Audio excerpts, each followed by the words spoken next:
Hello and welcome to another video on my channel. My name is Busi and this is a space where I talk all things life abroad as a South African living in Canada, as well as self-care.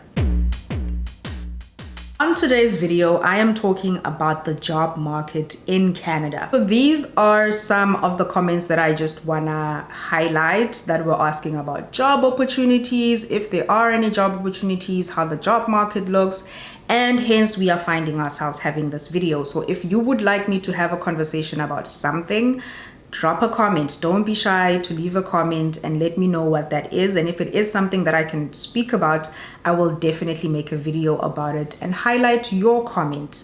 So job market in Canada in 2021.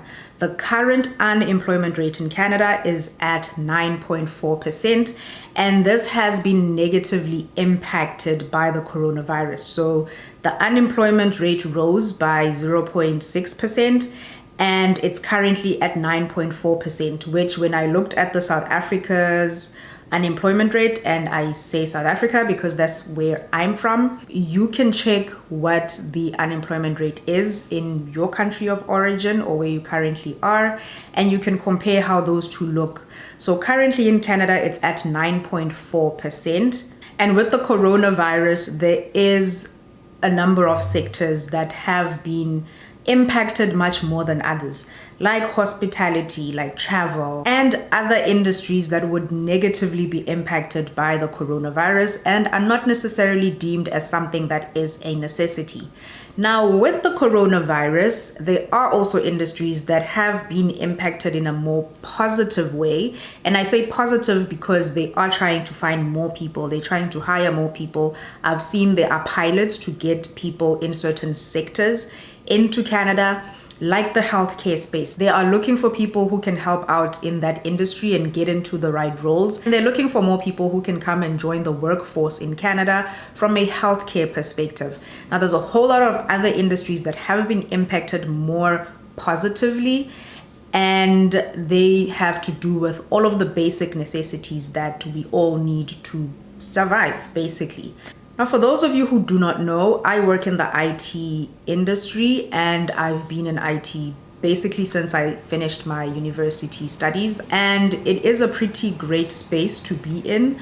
A lot of workers in the IT space are able to just work from home. There's definitely people who have been impacted by the coronavirus, but I've just found that the company that I'm also a part of, they weren't impacted as bad as other companies. Like the number of people that they had to furlough were much less. And by furlough, because this is a term that I had never heard of in South Africa when I was still in South Africa, it is when you are still kept to be brought back at a certain time. So right now with the coronavirus, there's people who are furloughed because for whatever task that they do in their day-to-day job, they just don't have any work right now. And that just means the company keeps you on, you don't get a salary, but you do get whatever other benefits you were getting before. So from a healthcare perspective, maybe you had dental coverage, vision, whatever other perks you were getting for being part of the company, you're still getting that. The only thing that you don't get is a salary because you wouldn't be working for them. But as soon as they have something available for you, or your old position or task is now needed again, then you are brought back into the workplace. So you are furloughed and you are not retrenched. So there's a difference between being retrenched and being furloughed, and that is a term that I personally got to know of when I was here in Canada and the whole coronavirus thing hit. Outside of the industry that I know, which is the IT industry that I'm in, and I will say it's a pretty great space to be in right now. It's constantly growing. I think especially if you would be in the software side of the world, whether you're a developer, whether you're more in the sales side of things, there are a whole lot of other industries and sectors that are booming. And I will look at the retail space. Like right now, I'd say it's more if you are in the food space, when it comes to grocery stores, big supermarkets, those places still open even when there's lockdowns and all of those things. So if you would be somebody that works in that sector, you would have a lot of opportunities available for you. Maybe you're a cook, you're a chef, like you can still immigrate to Canada and there will be opportunities available for you. Now, one thing that I would also like to mention, when we moved to Canada, and I still see it even now, it's everywhere. It's one of those things that it ends up becoming one of the things that you're just used to seeing, is when you're going to stores, when you're going to restaurants, there is always a for hire sign. They are always looking for people. So now this is just to give you a bit of a glimpse into the job market in Canada in general. If you are somebody who's saying, because I've had people say, really, they are open to doing whatever kind of work. They are just looking to move. They are professionals, but if push comes to shove, they are willing to go into other types of jobs. Those we are hiring signs are literally everywhere. They are everywhere. And I'm saying this from the sense that working and living in South Africa, that is not something that I saw anyway. Like there's very few places that you would see we are hiring. It was usually if it was a very niche type of skill, maybe, I don't know, there's some power station or some place that's looking for a specific type of welders or a specific type of whatever. It's still the case here. I've seen there is a company that is always looking for welders. So if you are somebody who has that kind of a skill, from my own experience, looking for a job in Canada, my husband and I had both anticipated that it would take us around 6 months to search, but we both got jobs within the first month. So I will always really be trying to compare things to South Africa because that is where I'm from and that's where I've worked for a number of years before moving here.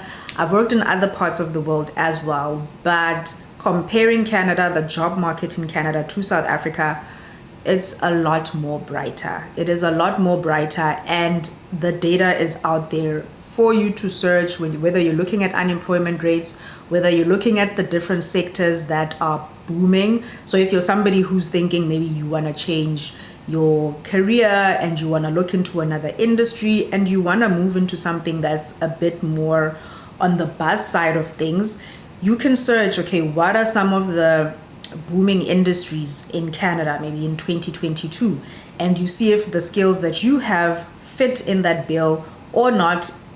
But if you're looking for something new, that can give you a bit of a guideline and a framework to say, this is what I could be moving into and there will be more opportunities for me in that space. Now, something else that I've had people ask is which parts of Canada should I move to if I want to get a job fast? Honestly, I have no idea. I've only ever stayed in Ontario. And when you look at the process that you go through and the funds that the government says you need to have and show proof of before you come to Canada to show that you will be able to survive and live without a job when you move here, it's things that they've thought out. It's things they've thought out and it should not take you, if the funds are funds that are going to last you for like 6 months, it shouldn't take you longer than 6 months to look for a job if you're utilizing all of the avenues that are available to you, because the government also does have programs and people and things in place to help you with your job searching process, just to make that experience go a little bit smoother. Now, if you are wondering how the job searching process can potentially look for you if you are looking for a job in Canada, and if you're wondering if you can actually start looking for a job before you move to Canada or before you get to Canada, I would suggest that you have a look at this video on my channel. I'm going to add a card at the top to help direct you to the video much easier and look at the job searching process that I went through, the tools, the tips, the strategies, and all of the things that I recommend that can help you find a job in Canada. Another video that is related that I would like to highlight is the job scams video.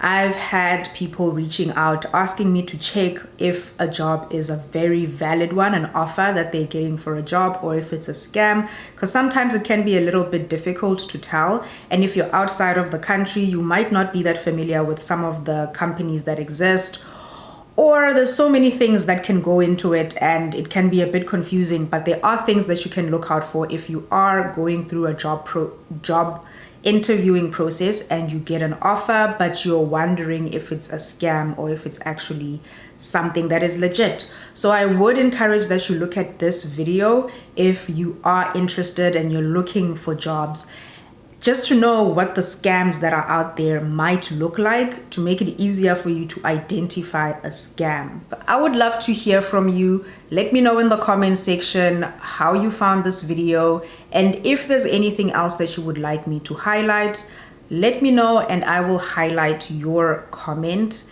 and make a video about whatever it is that you'd like me to speak about, if it is something that I can actually speak about. I will see you on the next video. Thank you for watching.